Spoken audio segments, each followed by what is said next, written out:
Question number 1, Rob Gibson. To ask the Scottish Government what plans there are to build the port and transport infrastructure needed to launch marine renewable devices in Scottish waters. Stuart Stevenson.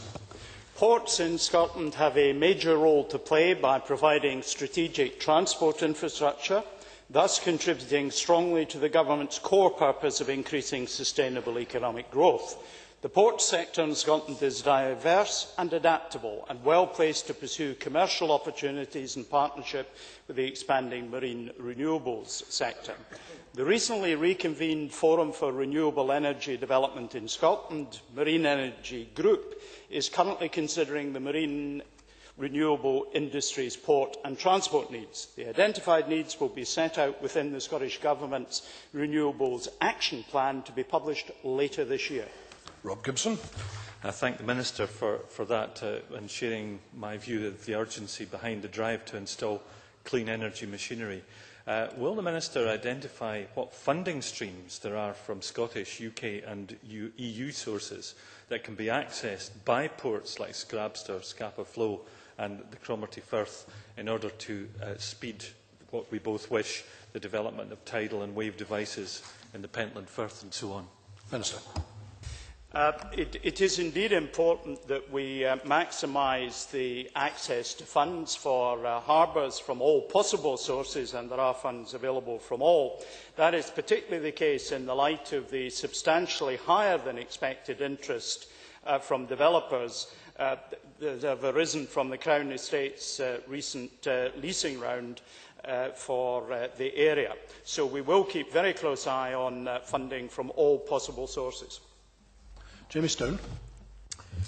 Presiding Officer, one of the possible sources of funding is, of course, the NDA.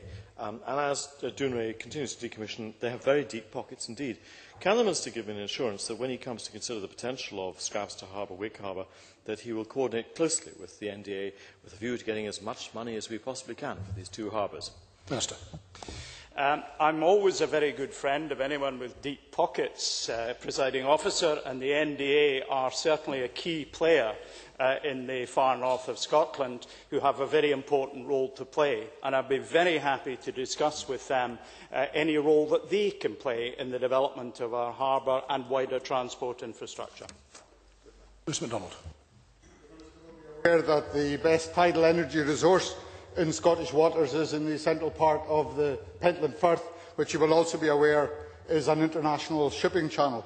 Will he ensure that steps are taken to reduce the risks of conflicts between tidal energy development and the safety of those at sea?